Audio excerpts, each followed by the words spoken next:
야, 이 부장! 네가 부장이면 땅이야? 뭐? 저 인간 저것들 쟤 오늘도 술술 풀리고 안 먹고 회수 갔냐?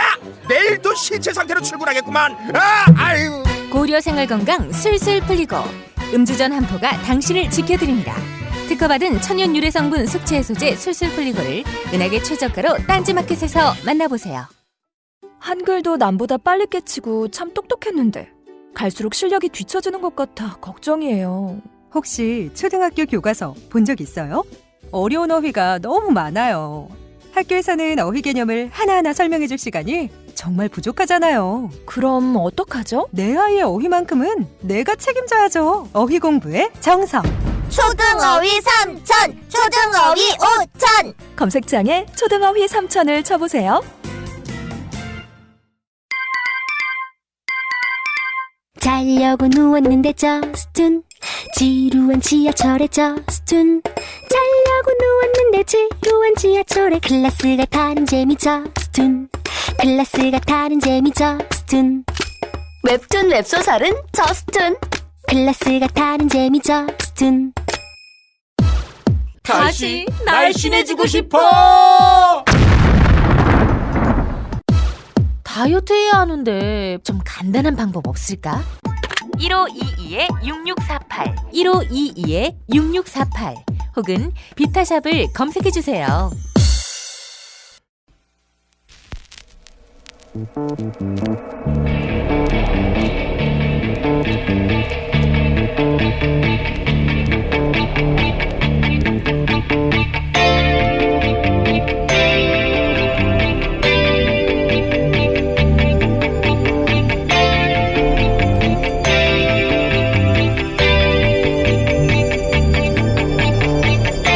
안녕하세요, 김호준입니다. 지난 월요일 부동산 문제는 어릴 적부터 사유재산과 공동체 윤리라는 별도의 교과를 통해 관점을 만들어줘야 하는 문제라고 얘기한 적이 있습니다. 어떤 분이 그 이야기를 듣고 제게 이런 말을 했습니다. 부동산과 공동체가 무슨 상관인가?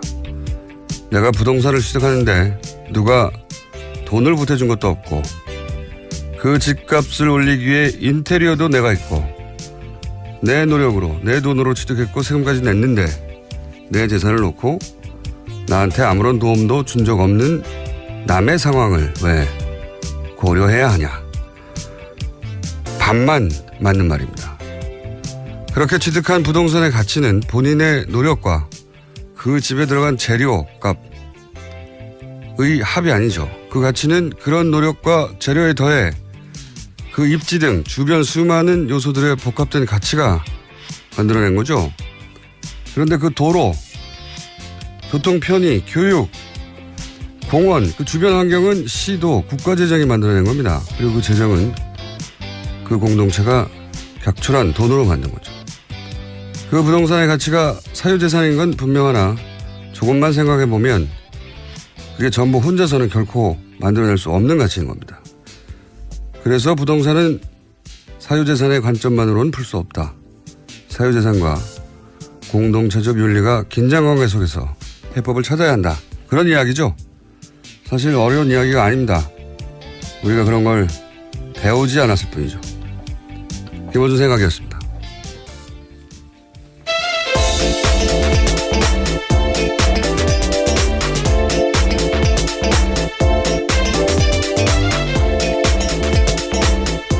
시사인의 김은지입니다. 자, 어제 정치적으로 큰 사건 하나, 예. 그리고 또 국정농단에서 큰 사건 하나, 두 가지가. 네, 서초동도 시끄러웠고 네. 여의도도 시끄러웠습니다. 아, 좋은 표현이네요. 아, 그런가요? 네. 제가 한 말보다 훨씬 좋은 표현. 시사인 김은지 기자가 점점 방송에 적응해서 방송용 워딩을 좀 훨씬 세련되게 내놓고 있습니다. 자, 첫 번째 뉴스는요. 네, 어제 안철수 전 국민의당 대표가 공식 사과했습니다. 제보 조작 사건이 드러난 지 16일 만인데요. 국민의당 대선 후보로서의 책임을 통감한다라고 밝혔습니다. 입장 발표가 늦어진 건 검찰 수사가 시작된 만큼 사실관계 확인을 하기 위해서였다라고 해명했습니다. 정계 은퇴 가능성을 묻는 질문에는 당을 위해 할 수 있는 일을 깊이 고민하겠다라면서 즉답을 피했습니다. 자, 잠깐 들어보겠습니다. 긴 내용이 아니기 때문에 압축적으로. 저로서도 충격적인 일이었습니다. 이번 사건에 대한 정치적, 도의적 책임은 전적으로 후보였던 제게 있습니다. 원점에서 제 정치 인생을 돌아보며 자숙과 성찰의 시간을 갖겠습니다. 처음 마음을 되새기며 돌아보고 또 돌아보겠습니다.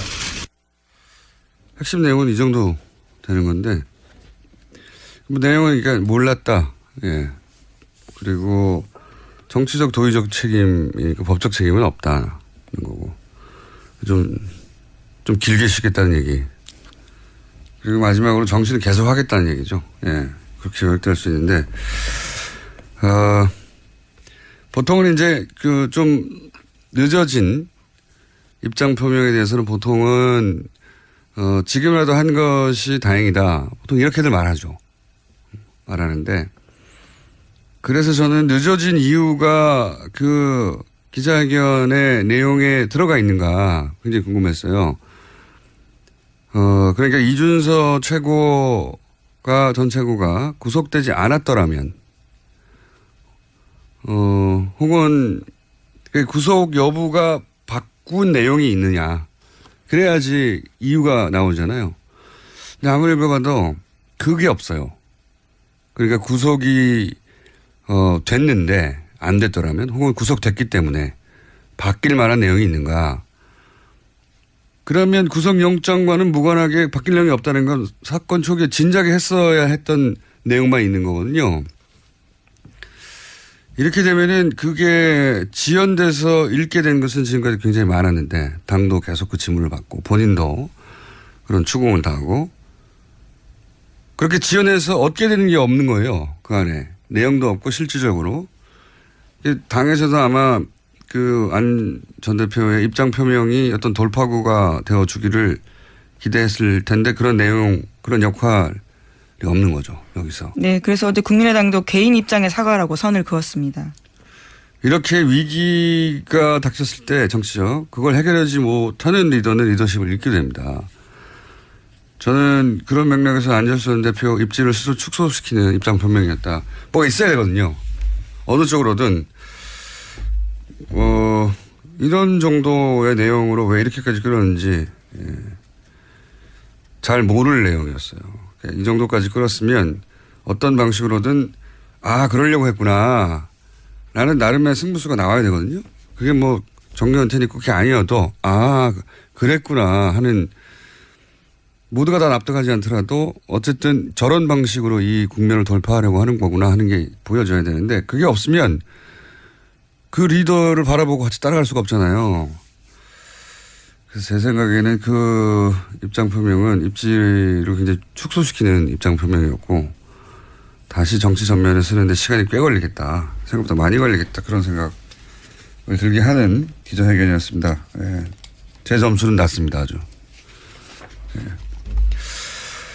자, 이렇게 돌파구가 되는 뭔가 포인트가 있었어야 했는데 그게 너무 없었다.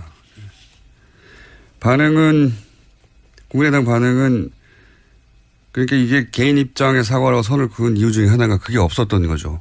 같이 보조를 맞춰서 돌파를 할 수 있는 내용이 없었으니까. 그러면서 이전에 했던 그 대응 방식, 이게 이제 추미애 대표 가이드라인이다, 정치 공작이다, 이걸 반복했죠. 네? 네, 계속해서 박주성 국민의당 비대위원장 같은 경우에는 문재인 정부의 정치검찰 1호 사건으로 기록되고도 남는다고 생각한다라고 밝혔습니다. 그러면서 문준용 씨 특혜 의혹도 함께 규명해야 한다면서 당 차원의 특검 법안을 오늘 공개하겠다고도 밝혔습니다. 그 사과 대상이 이제 국민도 있고 당원도 있고, 그런데 1차적으로는 이제 문준용 씨가 돼야 되는데, 문준용 씨 이름을 거론하지 않은 것도, 네, 당사자라는 워딩 정도로 썼죠. 안철수 전 대표가요. 그걸 그렇게만 표현하고 만 것도 대단히 어정쩡한 거거든요. 아예 빼거나 아니면 직접, 왜냐하면 공격할 때는 다 이름을 썼잖아요. 예. 그런데 입장 표명에는 이렇게 두리뭉실하게 넘어가는 것도 이것도 깔끔하지 않습니다. 왜냐하면 특검 하자고 이제 나오고 있죠. 야3당 공조에서. 특검은 사실 불가능해요. 이거는 정치적 제스처인데, 공소시효도 지났고, 그리고 민주당이 합의에 줄 리도 없고요. 네, 더불어민주당은 물타기라고 일축하고 있습니다. 단순히 내용적인 물타기가 아니라 불가능하거든요. 불가능하다는 걸 모르지 않아요. 네, 청와대도 어제 수용 불가하다고 입장 낸 바가 있고요. 또. 이거 되지도 않고 법적으로도 구성이 안 되는 건데 주장하는 겁니다. 근데 이 대치 국면을 뭘로 풀 수 있을지 모르겠네요. 안철수 전 대표의 입장 표명이 하나의 변곡점이 될 거라고 많은 사람들이 특히 국민의당에서 기대했을 수 있는데 이렇게 되면 안철수 전 대표의 당내 입지는 더 줄어든다. 관련 뉴스가 또 있나요? 네, 검찰의 칼날이 이제는 국민의당 윗선을 향하고 있습니다. 검찰은 이번 주 안에 공명선거 추진단 수석 부단장과 부단장이었던 김성호 전 의원과 김인원 변호사를 불러서 조사할 계획입니다. 이거 뭐 당연한 수순이 되어버렸죠. 이유미 씨에게서 이제 잘랐는데 이게 최고인이었던 이준서 씨까지 가버렸기 때문에 그리고 수사 과정에서 이런 게 밝혀졌지 않습니까? 5월 5일 날 기자회견했는데 5월 6일 날 이유미 씨가 사실상 제보자는 없는 거라고 이준서 전 최고위원에게 말을 했다는 거지 않습니까? 네, 그런데도 5월 7일에 또 기자회견을 했죠. 또 기자회견을 했어요. 근데 그 기자회견은 오히려 더 강하게 나갔죠. 예. 그 제보에 대한 의구심들이 있는데, 예. 전화 확인, 또 무슨 내용이 있었죠? 복수의 확인 등등의 표현으로 정반대로 나갔는데 어떻게 이렇게 정반대로 나갔냐. 예. 그 결정을 그러니까 이준서 전 최고위원이 이유미 씨 이야기를 꿀꺽 혼자 삼키고 혼자 오히려 더 강하게 나간 건지 아니면 그런 게 이유미 씨로부터 나왔는데도 불구하고 그 회의에서 공개됐는데 더 강하게 나갔는지 따져야 되는 게 당연한 수순이 됐습니다. 현재까지는. 자, 이게 여의도에서 어제 크게 있었던 사건이고요. 서초동에서 크게 있었던 사건. 네, 어제 정유라 씨가 이재용 삼성 부회장의 재판에 출석했습니다. 원래는 안 나가겠다라고 했었던 걸로 알려져 있었는데요. 갑자기 깜짝 나온 겁니다. 나와서 삼성의 승마 지원과 관련한 증언을 쏟아냈습니다. 먼저 최순실 씨로부터 들은 이야기를 계속 공개했는데요. 2015년 10월부터 타기 시작한 말 살시도의 소유권에 대해서 이야기했습니다. 삼성 소유였던 이 말에 대해서 최순실 씨가 내 것처럼 사면 된다라고 이야기했다라는 건데요. 굳이 돈 주고 살 필요 없다라는 이야기도 했다라고 인정했습니다. 또 삼성에서 혼자만 지원받은 것이 소문나면 시끄러워진다. 삼성이 말 이름 바꾸자고 하니 바꿔야 한다. 이런 최순실 씨의 말도 공개했습니다. 그게 최순실 씨 그리고 삼성 이재용 부회장 박근혜 전 대통령이 일관되게 부인했던 것들 여기서 정유라 씨에서는 다 부인된 거예요. 예. 그 말도 네 거가 돈 주고 살 필요가 뭐 있어 네 거야라고. 그리고 삼성에서 혼자만 지원받는다는 사실을 최순실 씨도 알고 정유라 씨도 알고 있었던 것이고. 예. 그리고 여기서 이제 말 스탁은 삼성은 모른다고 했죠. 네, 일관된 입장입니다. 예. 최순실 씨가 혼자 몰래 거죠. 주도했다는 건데 이 정유라 씨의 증언에 따르자면 이게 이제 삼성이 이 제안을 하고 주도했다는 그리고 말 바꾸기 전날 삼성과 최순실 씨가 따로 만났다는 것도 얘기가 들어있어서 전면적인 삼성 입장을 뒤집는 거죠. 네, 수혜 당사자가 거기에 대해서 사실이 아니다라고 이야기한 겁니다. 그리고 뭐 녹취 파일도 있다고 얘기도 했고, 그죠? 네, 증거 삼성 변호인단이 공격하니까요. 자기에게는 전화통화 녹음 파일도 있다라고 제출할 수 있다고도 이야기했습니다. 그러면서 그런 얘기가 나왔지 않습니까? 그 정유라 씨에서 작년 9월 그러니까 국정농단이 시작하는 초기죠. 초기. 네. 한겨레가 첫 보도를 9월 20일에 했거든요. 네. 그리고 말 관련된 보도가 9월 23일에 나왔습니다. 경향신문을 통해서요. 거의 말과 관련된 보도는 경향신문을 통해서 많이 나왔는데 거의 첫 보도입니다. 이게. 첫 번째인데 그러니까 정유라 씨에게 말을 지원한 거 아니냐는 의혹이 등장을 한 첫 시기인데 정유라 씨 얘기로는 그 보도 있기 전에 네, 이미 그 전이라는 거죠. 네, 전에 삼성에서 앞으로 시끄러질 것 같으니까 말을 바꾸라는 얘기를 최순실 씨에게 삼성이 했다는 거잖아요. 삼성이. 네, 그 이야기를 자기가 또 들었다라는 거고요. 그리고 또 이제 그 이후에 이제 본격적인 말 세탁, 말 중개상을 통해 가지고 삼성 말을 주고 더 비싼 말을 최순실 씨가 돈을 내지 않고 가져가고 근데 그때 발생한 차액 그걸 누가 내느냐? 그거를 엿볼 수 있는 새로운 사실이 나왔어요. 정윤아 씨에 의하면 말중개상한테 들었다는 얘기죠. 말중개상이 삼성에서 차액을 받아야 하는데 안 준다고 지금 불만을 토로했다는 거 아닙니까? 네, 그 중개상 같은 경우에는요. 삼성에서 돈 필요한데 왜 안 주냐라는 이야기를 자기가 직접 들었다고 이야기했습니다. 그러니까요. 말 교환의 차액을 이전까지 특검위에 주장했던 것은 그 차액을 최순실 씨가 주고 그 차액만 주고 말을 가져갔다는 게 특검의 파악 내용이었어요. 그런데 정윤아 씨의 지금 주장은 말 중개상은 그 돈을 삼성으로부터 받는 것으로 알고 있었다는 거죠. 그러니까 차액도 최순실 씨가 내는 게 아니었다는 새로운 사실이 이게 사실이라면 정유라 씨에 의해서 주장된 거죠.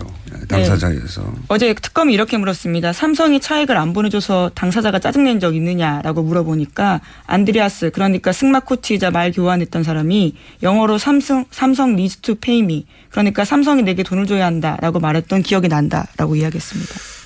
뭐 이게 나중에 최종적으로 최순실 씨가 자기 주머니에서 돈을 꺼내줬는지 아니면 이 돈조차 돌려서 받아서 줬는지 아니면 삼성이 줬는지 그건 모르겠어요. 모르겠지만 애초 말이 되기로는 말 중개상 말이 두 번 나오네요. 예, 앞에 말은 이야기가 되기로는 말 중개상은 그 차액도 삼성으로부터 받는 걸로 알고 있었다는 거죠. 예. 처음 나온 내용입니다. 그리고 재밌는 것은 말을 바꾸기 전에 자신의 승마 코치죠. 예. 코치이자 첫 번째 돈을 받는 그 창구가 됐던 코어 스포츠 그 이전 전신인 비덱스포츠의 대표까지 했던 캄플라데라는 사람한테서 말 바꾸기 전날 삼성전자 임원 2명과 엄마가 만났다. 예. 말 관련된 얘기, 말 교환에 관련된 얘기가 아니겠는가 뭐 이런 추정인데 재밌는 것은 이게 그 통화 내용 녹음 파일이 있다는 겁니다. 네, 녹취 물증이 있다라는 거죠. 자기 말을 증명할 수 있는. 그러니까 딸이 자신의 승마 코치한테서 엄마가 이런 일을 했다라고 하는 증언을 그때는 증언이라고 할 수 있을지 없을지 모르는 상태인데 굳이 녹음해 놨다는 거잖아요. 예. 우리가 아는 전형적인 모녀 관계를 보면 안 된다는 생각을 굉장히 큰 스펙타클한 사건입니다. 그런데 이것만 해도 스펙타클한데 이 증언이 이루어지는 과정은 더 스펙타클해요. 네, 그렇죠. 엄청납니다. 예, 증인 출석 놓고 정유라 씨와 변호인단에서 다른 이야기를 했는데요. 변호인단은 박영수 특별검사팀의 강요나 회유로 정유라 씨 증인 출석이 이루어졌다라고 주장하고 있습니다. 하지만 정유라 씨는 어제 법정 나와서요. 나오기 힘든 건 사실이었지만 나와야 된다고 생각해서 나왔다라고 말했습니다. 그러면서 자기가 여기 나오는데 여러 만류가 있었던 건 사실이라고 밝히기도 했습니다. 이게 진짜 있을 수 없는 일이거든요. 변호인이 불출석 사유서를 냈어요. 나갈 필요가 없는 겁니다. 근데 당사자가 여러 만류, 그러니까 만류는 아마 변호인들 또 이 만류하는 사람들이 들어가는 걸로 추정이 되는 게 변호인과 사전 상의 없이 출석해 버렸다는 거잖아요. 변호인은 출석할 필요가 없다고 만류하고 있는데 그것도 드문 일인데 더 드문 일은 변호인들 모르게 새벽에 특검에 연락해서 그 차를 타고 갔다는 거 아닙니까? 예. 그렇죠. 이상한 일이고요. 매우. 이에 관련해서 이제 그 최순실 정유라 씨 동시 변호라는 오태희 변호사는 그런 말을 했다고요. 정유라가 살모사 같은 행동을 한다.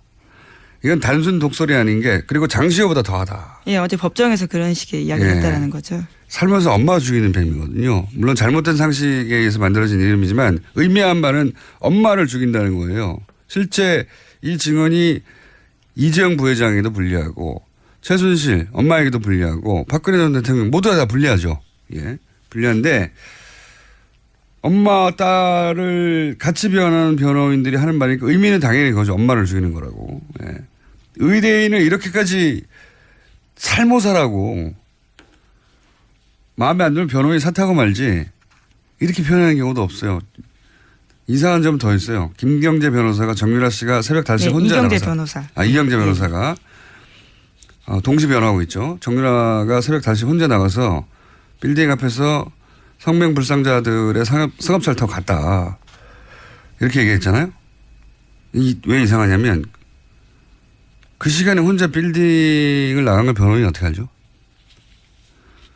새벽 그걸 알려면 24시간 정렬을 감시하고 있거나 아니면 사라진 걸 알고 새벽 5시 CCTV 그 주변 CCTV를 확인해야 돼요. 변호사가 할 수 있는 일이 아니잖아요. 저는 이렇게 사라졌다는 걸 아는 것도 이상하고요. 예, 이상한 점이 되게 많아요. 근데 이제 이런 왜 그랬을까? 왜냐하면 재판정에서 굉장히 주시한 뉴스입니다. 스펙타클하고 너무 재밌는 뉴스입니다. 사실은 이 국정농단 관련해서 이런 정도의 스펙타클한 장면이 법정에서 벌어진 건 처음이에요. 근데 이제 저는 이런 일이 벌어진 게 아닌가 추정하는 바. 제가 오랫동안 이 가족을 바라보며 연구한 결과 추정하는 바는 뭐냐면 일단 우선 이재용 부회장에 좋은 것이 박근혜 전 대통령과 최순실에게 좋은 것이 맞아요. 서로. 네, 뇌물이라는 건 기본적으로 그렇죠. 그렇게 얽혀 있죠. 셋 모두가 뇌물이 아닌 것으로 판결해야 좋단 말이죠. 그러나 과연 정유라에게도 좋은 것인가. 이 지점에서 첫 번째 엇갈렸어요. 이해관계가 다르다라는 말씀이시죠. 그렇죠. 엄마와 딸은 무조건 이해관계가 같을 것 같지만 이 특정 사안에 대해서는 다른 거거든요. 왜냐하면 정유라 씨가 계속 그 증언을 거부하면 3차 영장. 네, 이번에 그럴 가능성도 있는 상황이었습니다. 네. 그런데 이재용 부회장에게 불리한 증언을 막 해버리면 특검이 영장을 청구할 이유가 사라지죠. 그 첫 번째 동기가 있는 것 같고 또 하나 주목할 지점은 장시호보다 더하다라는 표현을 쓰잖아요. 장시호 씨가 이제 특검에 이제 그 협조를 했었기 때문인데, 그래서 이제 장시호 씨의 역할을 추정해 볼 수 있죠, 여기서. 장시호 씨에게 내가 다 겪어봤는데, 이런 가이드, 이게 너한테 가장 이득이 되는 길이야. 이런 코치가 있을 수 있다. 그리고 세 번째 포인트는 제가 보기에 이게 굉장히 중요한 포인트인데, 입증할 수는 없어요. 입증할 수는 없는데, 저는 강력히 의심합니다. 장시호 씨 협조가 처음 등장했을 때 제가 했던 말 중에 하나가 뭐냐면 전통적인 가족의 관계 속에서는 바라보지 말고 항상 돈의 관점을 여기 추가해서 바라봐야 된다. 지금까지도 입증된 바는 없지만 저는 여전히 의심하고 있는데 여기에도 돈이 관련돼 있다라고 저는 추정하는 바인 것이 자신들의 부모 세대 최태민 할아버지 1세대라고 하면 최순실 씨와 그 자매들은 2세대잖아요. 장시호 정유라는 이제 3세대예요. 부모 세대는 사회적으로 법적으로 사실상 끝이 났다라고 판단하고 이제 자신들 성인이 됐고 자신들이 자신의 삶을 일구는 데 필요한 물적 토대도 필요하고 본인들이 보아온 것도 있고 옆에서 안원구 전 그 대구국세청장이 박근혜 전 대통령 일과 최순실 일과 자산을 추적하면서 느낀 점을 공통점을 이렇게 얘기했어요. 직업이 없는데 돈이 너무 많다고. 예. 그런 환경에서 평생 자란 3세대거든요. 더군다나 2세대가 이 최태민 씨를 살해하고 그 재산을 차지했다고 하는 최태민 씨 아들의 주장도 있었죠. 그런 류의 주장 여전히 하고 있습니다. 이 일가가 돈에 대해서 가지는 개념, 집착 이런 거는 우리가 상상하는 수준하고 다르다. 그러면 어떻게 구체적으로 돈과 관련된 이야기란 말이냐. 이건 다음 편에 제가 좀 더 정리하여. 돈이 관련이 있다.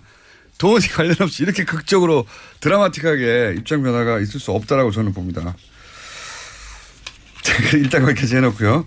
이 사건은 앞으로 재밌게 드라마틱하게 스펙트럴하게 예, 등장부터 깜짝이었습니다. 30분 전에 갑자기 나온 거거든요. 재판장도 뒤늦게 알았다라고 합니다. 그러니까요. 그리고 특검도 이렇게까지 진술할지 몰라서 깜짝 놀랐다고 하고 그 현장에 있었던 기자들도 어리숙하고 바보 같은 정유라가 아니라 굉장히 차분하게 네, 자기 이야기를 했다고 합니다. 굉장히 차분하게 자기가 필요한 말 논리적으로 딱딱 했다는 거예요. 예.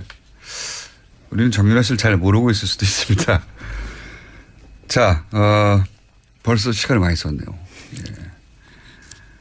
제목만 언급하고 지나가죠. 예. 네, 박근혜 전 대통령이 오늘 내일 재판도 불출석할 예정이라고 합니다. 네 번째 발가락을 다치셨다는 거잖아요. 예, 발가락 인대 부상이 구체적인 불출석 사유입니다. 네 번째 발가락 인대. 네. 이걸로 구치소에 있는데 재판정에 나가야 하는 피의자들이 전국의 다른 모든 피해자들이 이걸로 가능하겠어요, 불출석이? 네, 안 됩니다. 발가락 발목 전체가 다쳐도 나갑니다. 허탈감 느낄 수밖에 없는 뉴스죠. 그리고 안봉건 이재만 전 비서관 이재만 예. 기소됐다. 네. 예. 두 사람 다 청문회 나오지 않았다라는 혐의로 재판에 넘겨진 겁니다. 특검이 얼마나 촉박하게 끝이 나는지 알 수 있는 겁니다. 이 두 비서관이 청문회에 나오지 않았다는 혐의로 기소된 거예요. 예. 다른 게 아니라. 당시에 사춘기 딸 사생활 침해 우려된다 이런 식의 이야기를 대면서 나오지 않았었습니다. 자, 제목 하나 읽고 끝냅시다. 예. 네, 트럼프 장남이 러시아에 접촉했다는 이메일이 공개가 돼서 파문이 일고 있습니다. 이 사건도 재밌는 사건입니다. 이게 우리랑 비교하자면 지난 대선에서 예를 들어서 일본의 정보국이 문재인 대통령을 낙선시키려는 목적으로 어떤 정보를 예를 들면 홍준표 후보에게 준다고 정보를 주겠다라고 하는 주겠다고 거죠. 해서 그거를 받은 걸로 추정이 되는데 실제로 홍준표 대표가 당선이 돼버린 뭐 이런 사건입니다. 비유하자면 그런 거죠. 예, 비유하자면 말도 안 되는 사건인 거죠. 그런 게 지금 미국에서 벌어졌고 그 이면이 나온 겁니다. 네, 그래서 미국 하원에서 트럼프 탄핵안이 처음으로 발의됐다라고 합니다. 참네. 지금까지 시사인의 김은지였습니다. 감사합니다. 골반 잡자 바로 잡자 바디로직 허리 통증 바로 잡자 바디로직 2017년 쿨 썸머 바디로직 라이트 출시. 통기성이 좋아 땀 걱정 없이 한여름에도 쾌적하게. 입은 듯 안 입은 듯 가벼움의 신축성은 그대로. 자세가 좋아지는 골반 교정 타이즈 바디로직 검색창에 골반 교정 바디로직 라이트. 아무도 묻지도 따지지도 않고 가입하셨다고요? 보험은 너무 어려워요. 걱정 마십시오. 마이보험 체크가 도와드립니다. 1800-7917 마이보험 체크로 지금 전화 주세요. 1800-7917. 이미 가입한 보험이나 신규 보험도 가장 좋은 조건을 체크해서 찾아드립니다. 인터넷 한글 주소 마이보험.com 또는 카카오톡에서 아이디 검색 마이보험을 친구 추가하여 상담하실 수 있습니다. 모닝똥? 제겐 사치였죠. 내가 토끼인지 토끼똥이 나인지. 내가 변을 본 것인지 변을 당한 것인지 나는 바나나이고 싶다. 간혹 구렁이이고도 싶다. 미궁 대장사랑 빅똥의 추억 미궁 대장사랑이 찾아드립니다. 혈중 콜레스테롤 개선과 배변 활동에 도움을 주는 건강기능식품입니다. 검색창에 미궁 대장사랑. 미궁 장사랑 이름 바꿨어요. 프로바이오틱스 12종 추가. 미궁 대장사랑.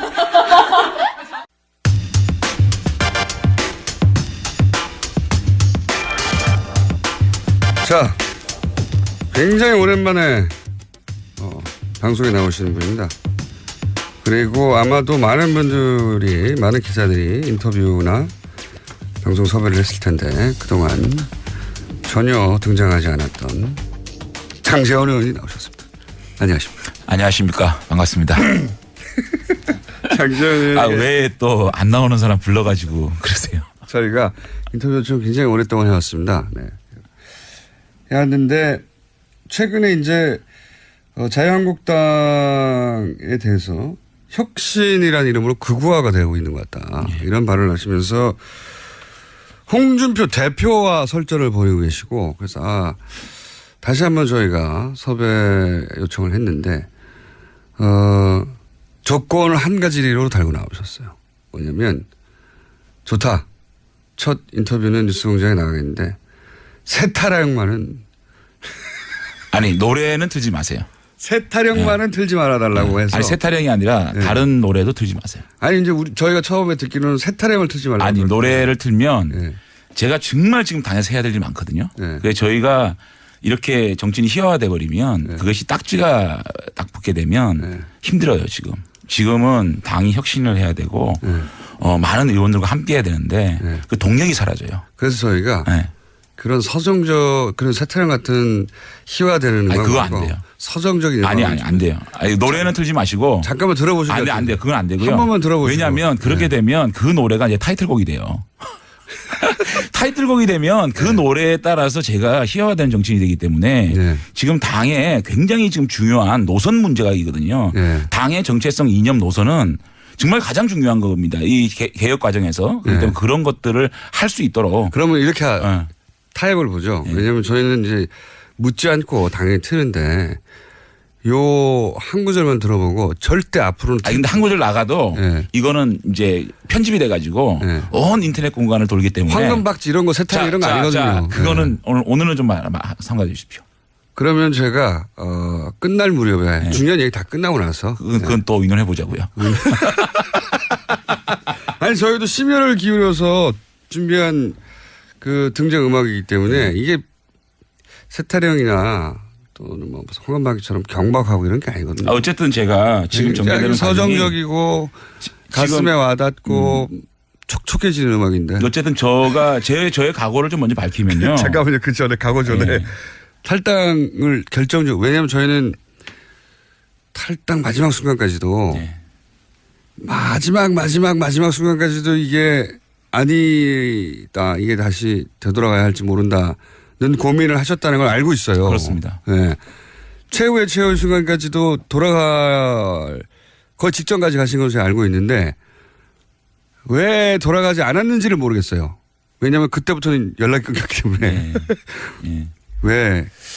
근데 이제 제가 자유한국당으로 다시 가고 또 간 상황에서 다시 고민한 지점 그런 지점들을 지금 또 얘기하는 건 좀 부적절하다고 보고요. 그래도 얘기 한번 어쨌든 간에 한번 제가 지금까지 저의 결정 그 자유한국당으로 복당한 결정에 대해서 지금까지 전개되는 상황을 보게 되면 제 정치 인생뿐만 아니고 제 삶 전체에서 가장 잘못된 결정을 했다라고 생각을 합니다. 자유한국당에 들어간 것이? 그렇습니다. 지금까지는 그래요. 지금까지는 그런데 다만 후회하는 정도가 아니라 그렇습니다. 정치 인생 전체에서 그렇습니다. 정치를 떠나서 인생 전체에서 어점이라고 생각을 해요. 잘못된 결정이었다고. 그런데 근데 마지막 순간에 왜 그렇게 했는지는 나중에 제가 다시 여쭤볼게요. 그런데 그러한 결정이 보수 대통합이라든지 또는 보수 개혁이라는 결론을 도출한다면 다행이고요. 결과적으로 다행이고요. 그것이 안 된다 그러면 저는 그 결정에 대한 정치적 저는 책임을 질 겁니다. 그런 각오로 있습니다. 그런 얘기는 이제 국회의원 그만하고.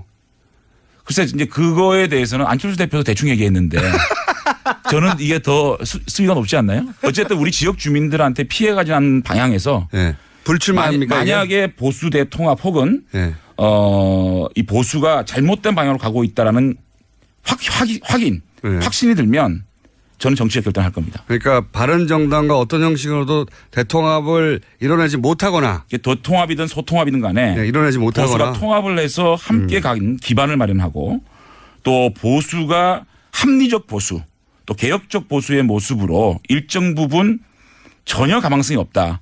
내 결정은 정말 그야말로 이거는 참혹한 결정이었다고 결심이 드는 순간 그것이 시기에 관계없이 저는 정치적 결단을 할 것이고 그것은 단 우리 지역 주민 저를 무소속으로 뽑아준 우리 지역 주민한테 피해를 안 줘야 된다. 그 사이에서 제가 정치적 결단을 할 것이고 피해를 안 줘야 된다는 그런 제가 어떤 결심을 가지고 결기를 가지고 임하고 있다는 말씀을 드립니다. 구체적으로는 불출마를 할 수도 있다는 얘기인가요? 그래서 그거까지는 어떤 방식이 될지 그 책임이 어떤 방식이 될지는 안철수 대표도 대충 뭉개고 갔는데 이 정도로 얘기하면 안철수 대표는 이제 내려놓을 대표도 없고 사퇴할 의원직도 없잖아요. 근데 의원님은 사퇴할 의원직도 있고. 그런가요? 안철수 대표가 내려놓을 게 더 많지 않나요? 아니, 내려놓으려고 해도. 제가 국회의원 그만두는 것보다 안철수 대표가 정기 은퇴하는 게 더 큰 뉴스 아닌가요? 그렇긴 하죠. 그렇죠. 그렇긴 한데. 그러니까. 본인 의원님은 내려놓으실 게 있긴 있잖아요. 의원직. 그런가요? 예. 근데 그렇게 무책임하게 내려놓으면 지역 주민들을 대신할 수 있는 어떤 이런 게 없기 때문에 그 민의는 또 받들어야 되니까 고민하겠습니다. 그러면 예를 들어 탈당하고 나서 무소속으로 남는다든가. 하여튼 여러 가지로 제가 그 정치적 결단을 하려고 합니다. 정치적 결단. 자, 어쨌든 각오는 이겁니다. 대통합 후회하지만 이미 벌어진 일이고 그렇다면 이 상황에서 내가 바른정당과 자유한국당의 어떤 방식으로든 보수가 통합하는 길을 열거나 아니면 자유한국당이 이 길로 가는 건 아닌데 내 힘으로 막을 수 없다는 게 확인되거나 그러면 정치적 결단을 하겠다. 그러니까 그게 같은 맥락이에요. 그러니까 보수 통합이라는 부분하고 우리 당이 자유한국당이 개혁 정당으로 개혁적인 모습으로 변한다는 건 같은 거거든요. 왜냐하면 자유한국당이 지금의 모습으로는 바른정당이 절대 통합 안 합니다. 그러니까 자유한국당이 먼저 바른정당이 흔쾌히 함께할 수 있도록 하는 게 우선이잖아요. 그렇게 되면 저는 풀리고 저는 그런 바탕을 만든 결정이었다면 제가 정치를 더 할 수 있겠지만 이런 상황으로 가가지고 제가 지금까지 해왔던 노선, 지금까지 보여줬던 국민들에 대한 모습들하고 전면 부정되는 거기 때문에 제가 스스로 정치 결단을 안 하더라도 저는 선거에서 심판받겠죠. 그 3년이 남았지 않습니까? 그러니까 그런 결단을 생명이 3년이나 연장되는데 어떤 시점에 확인이 된다 스스로. 어떻게 확인을 하죠? 그러니까 그거는 확인이 되겠죠. 지방선거를 지나고. 지방을 지나고 전혀 당이 변하지가 않고 또 보수가 지리멸렬해져 가지고 괴멸될 시점이 오면 그거는 일부 정치인들 책임 있는 정치인들이 책임을 지고 자리를 비워야 새로운 분들로 수혈이 되는 것이고 그 수혈 속에서 다시 태어날 수 있는 거 아니겠습니까? 그런 작지만 그런 책임을 지겠다는 각오가 없이는 이 문제는 해결이 안 된다고 생각합니다. 자, 그러면 말씀을 정리해 보면 적어도 지방선거를 전후하여 국민들이 보기에 자유한국당이 변했구나 혹은 바른정당과 자유한국당 일부가 됐던 전체가 됐던 다시 합칠 만한 토대를 내가 마련했다. 이게 확인이 되지 않는다면 그 시점쯤에는 내가 어떤 정책 결단할 것이다. 시점에 대해서는 아직까지 말씀을 드릴 수가 없고요. 네. 하여튼 각오는 그렇다. 그렇습니다. 예. 그것이 3년 후에 있는 총선 때까지 지속되지는 않을 것이다. 어떤 그 중간에 내 결단이 있을 수 있다. 그것은 국민들이 도저히 우리 보수 진영이 가망성이 없다고 생각하면 그런 분들이 책임져야 될 겁니다. 지표가 뭡니까? 여론조사입니까? 아니면 본인의 경우는 문자에 씁니까? 지표. 그거는 일반적인 상식에서 보편적인 상식에서 바라보면 될 겁니다. 그래도 그 상식은 뭐 해석 나름이라 아직 그 정도의 결기를 가지고 그 결기가 구체적으로 그래서 지금 많은 의원들이 필요합니다. 저 혼자 이 문제는 해결할 수가 없고 일단 그 탄핵 부분에 대한 분명한 어떤 그 해석 이런 것들이 먼저 필요할 것 같고요. 이제 그런 것들을 단계적으로 해 나가야 된다고 봅니다. 자, 그러면 그 안에서 바른정당과 함께했던 사람들이 그때 가졌던 생각 그거를 지금 자유한국당 내에서 구현해 보고 싶으신 건데 이제 이왕 아시니까 지금 최근에 이제 자유한국당의 이제 혁신위원장이라고 오신 분 유석춘 교수 위원장에 대해서 당의 혁신한 이름으로 극우화되는 것 같다라고 표현하셨잖아요. 예. 이게 어떤 의미입니까?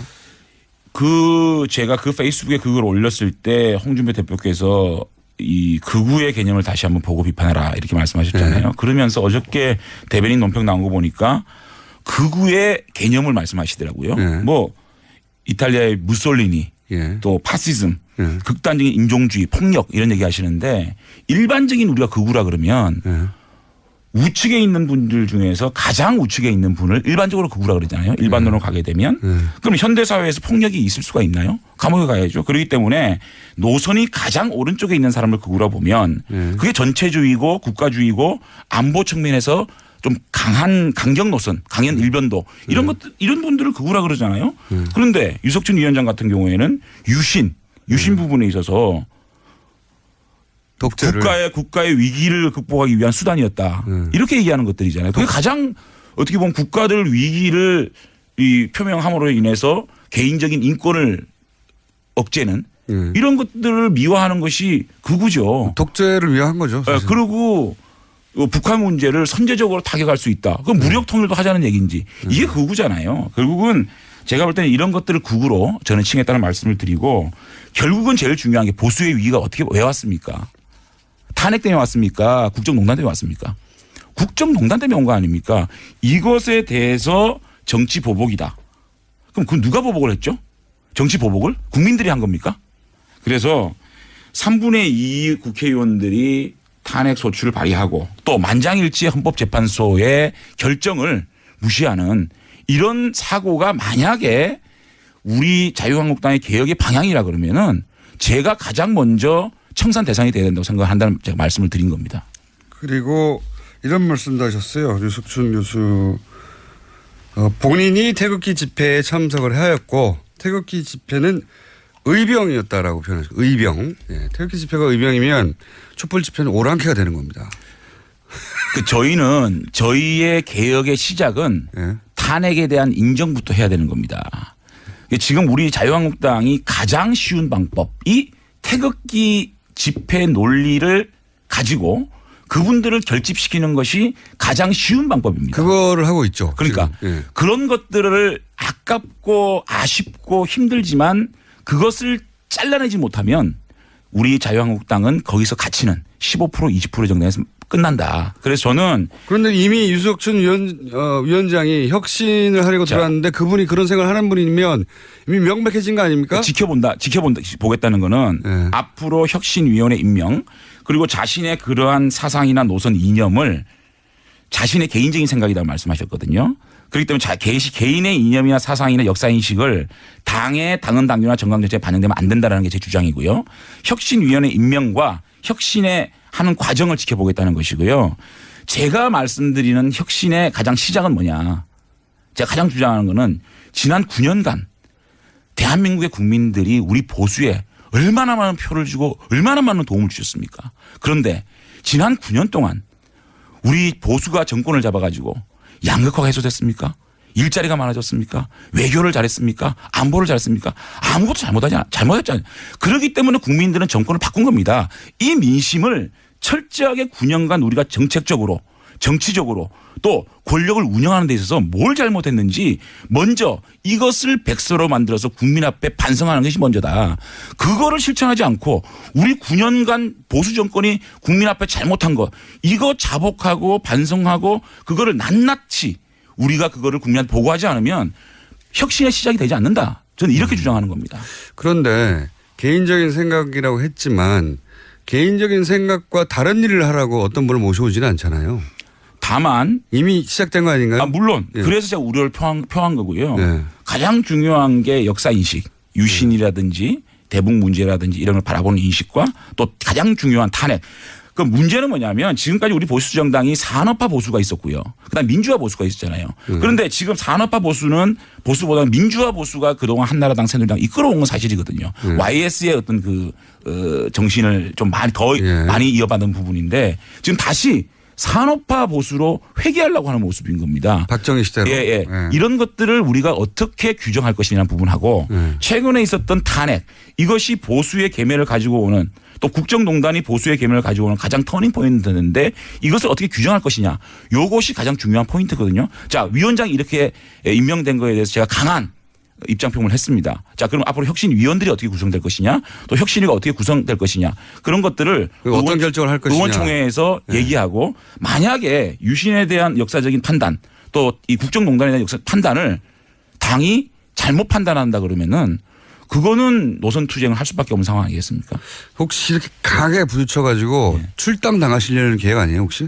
글쎄요. 그게 이제 그렇게 되면 결국은 청산 대상이 되겠죠. 그러니까. 네. 나를 청산시킬 사람이 왔다. 이렇게 해서 출당당해야 되겠다. 그런 다음에 바른정당이 나를 주석하라. 이런 혹시 계획이 아니신가? 그러니까 첫째는 저는 이제 보수 혁신의 이제 그 단계를 첫째는 우리가 반성 백서 9년간의 우리 보수 정권이 잘못했던 거 반성 백서를 내서 국민 앞에 보고를 드려야 되고요. 두 번째는 당내 혁신. 당내 혁신은 당무감사를 통해서 인적 청산. 세 번째는 보수 대통합. 네 번째 우리가 이제 할 수 있는 일이 여당에 대한 감시. 사실은 지금은요 우리가 문재인 정권을 아무리 얘기를 해도 너나 잘해라 그러거든요. 메신저로서의 신뢰가 떨어진 겁니다. 메신저로서의 신뢰를 먼저 확보하는 것이 먼저고 그 다음에 정권을 견제하고 비판할 수 있는 힘이 생기잖아요. 지금 현실적인 힘은 있어요. 100석이 넘기 때문에. 그 힘이 107석이라는 힘보다 너무 작은 힘인 거예요. 그거를 동력을 확보하기 위해서는 우리가 9년간의 반성과 당내 혁신이 먼저 돼야 그다음에 보수 통합을 해가지고 기반을 마련해야 문재인 정권을 감시를 하죠. 문재인 정권이 잘못된 부분을 감시하지 못하는 야당이 필요 없지 않습니까? 그런 것들을 하기 위한 단계 저는 이렇게 제시를 하는 겁니다. 그러니까 이게 미필적 고의한 출당을 당하시려는 어떤 치밀한 계획하에 지금 출당은 다 해왔자 제가 어디 가겠습니까? 그냥 낭인되는 거죠. 그럼 장재현 의원님과 비슷한 문제의식을 가진 분들이 당내에 있습니까? 저는 많다고 봅니다. 결국은 탄핵이라는 부분을. 많다고 본다는 것은 짐작이시잖아요. 그 표현은. 그렇죠. 이번에 유석춘 위원장이 임명되고 난 이후에 많은 분들을 만났고 또 많은 분들과 통화를 했고 많은 분과 교감을 했습니다. 만약에 탄핵 부분에 대해서 규정이 정치 보복이었다는 규정이 되어야 된다. 이미 말은 그렇게 나왔는데요. 아니요. 그거는 개인적인 의견이겠다고 규정을 했기 때문에 된다면 지금 5, 60명에 달하는 자유한국당의 탄핵 찬성파들이 있습니다. 이분들과 그룹핑이 되겠죠. 그분들과 바른정당이 합쳐질 수도 있다. 아니 그렇게는 보기 힘들고요. 어쨌든 보수 대통합을 해야 된다. 그렇기 때문에 그러한 국정농단에 대한 우리의 반성을 기반으로 하고 또 그런 역사인식들을 바로 잡아가는 과정이 필요하다. 그런 것들이 제가 노선투쟁이라고 알겠습니다. 노선투쟁을 하시겠다는 의지가 충만하고 그게 정말 명백히 실패한다는 게 확인되면 나는 이제 책임을 지겠다 정치요. 그렇습니다. 그런 말씀이신데 그럼 노선투쟁을 같이 할 사람 새도 있어야 되고 그런데 지금 홍준표 대표는 당대표가 됐음에도 이 정우택 원내대표 이쪽 노선 당대표가 됐는데도 이쪽에 밀리는 듯한 양상이에요. 저는 홍준표 대표께서 그 탈당하기 전날 심야 회동에서 세 가지 말씀하셨어요.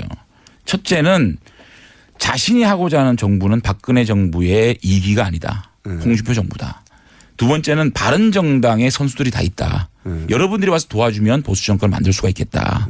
세 번째는 여러분들이 하고자 하는 보수개혁 나랑 함께하자. 이런 세 가지 말씀하셨거든요. 그 부분에 대해서 홍준표 대표님께 어떤 뜻이었는지 다시 한번 여쭤볼 생각입니다. 홍준표 대표하고 어떤 의미에서 같은 편이 될 수도 있는 상황 아닙니까? 그렇게 가면 편하죠. 저희 입장에서는 사실은 홍준표 대표께서 당 어떤 그 내부의 지지 세력이 없는 상황에서 저희들이 함께 한다 그러면 정말 편한 길을 갈 수 있겠죠. 그런 제안을 안 해보셨어요, 홍준표 대표한테? 근데 그런 것들이 지금 어떤 의미가 있을까? 그래도 혼자 하는 것보다 당대표 손을 잡는 게 낫지 않습니까? 그래서 대표님께 지금 제가 독대를 한번 신청을 할 생각입니다. 이 방송을 통해서 하시는 겁니까 지금? 아니 제가 여러 요소로 말씀을 드리고 있습니다. 같은 당에 있는데 그냥 쭉 들어가서 만나면 되는 거 아니에요? 그렇겠죠. 그러니까 그걸 결심까지 하실 일은 아니에요. 결심은 아니고요. 어쨌든 제가 한번 터놓고 말씀드릴 기회를 가지려고 합니다. 나오신 김에 이제 앞으로 저희 방송에 자주 나와서 욕 문자도 많이 받으시고 그러면 좋겠고요. 바른정당에 남아있는 분들에게 혹시 하고 싶은 얘기는 없어요? 일단은 그렇게 황영철 선배한테 제가 여러 번 말씀을 드렸어요. 내가 형님하고 같이 돌아가지 못해서 미안하고 또 형님이 외롭게 돌아가는 데 대해서 참 가슴이 아프다라는 말씀을 드렸고 어쨌든 제가 바른정당과 함께 할 수 있는 그런 마중물 역할을 제가 하겠습니다. 형님은 거기서. 그때 왜 못 돌아가신 거예요? 거의 돌아가실 뻔했잖아요. 예. 결정적으로 가족입니까? 동지들입니까? 환경입니까? 뭡니까 카테고리가? 결정적으로 못 돌아가. 제가 사실은 이제 탈당 기자회견하고 한 밤에 문자를 받았어요. 문자를 받았는데 고등학생인지 의원님을 정말 좋아했는데 실망이다 그런 거. 실망이다 그런 여러 가지 문자를 받고 영철이한테 전화를 했어요. 황영철 선배한테. 형님 우리는 아니지 않느냐. 우리가 이렇게 국민들한테 실망을 드리고 어떻게 정치를 하겠냐. 나도 그렇게 생각한다. 내일 자기는 기자회견 하겠다. 그래놓고 본인은 왜 다시 갔냐고요. 아니 그래서 이제 그거는 제가 좀 이따 말씀을 드릴게요. 언제요? 제가 다음 주에요? 또 나오라고요? 아니 이제 기왕 이 길을 들어섰는데 제가 보기에는 기록을 깰 수 있지 않을까 다시 김성태 의원이 세웠던 기록이 있는데 그것만큼은 안 돼도 어쨌든 지금 막 옵니까? 아니 예상보다 적게 와요. 지금 굉장히 잘하셨다는 거죠. 아 그래요? 예. 아니 근데 저는 제가 정직하게 얘기를 해서 이렇게 사랑을 받고 있는 정치인인지 몰랐어요. 정말 제가 이거 오바가 아니고요. 저는 사실은 솔직히 말하면 제일 먼저 김성태 선배가 욕을 제일 많이 먹을 줄 알았고 그 다음에는 권성동 의원인 줄 알았는데 실검이 제가 1위더라고요. 그래서 저한테 비난이 제일 많이 쏟아지더라고요. 그래서 내가 서정적으로 끝내보겠습니다. 서정적으로. 그러니까 제가 이렇게 그동안 많은 관심을 받아주셨는데 제가 이렇게 실망을 드렸구나라는 마음을 가지고 앞으로 좀 더 결기 있고 좋은 모습으로 정치를 해야 되겠다는 생각을 합니다.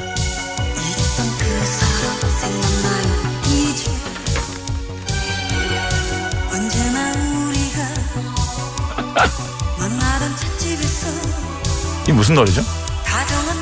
장재현 의원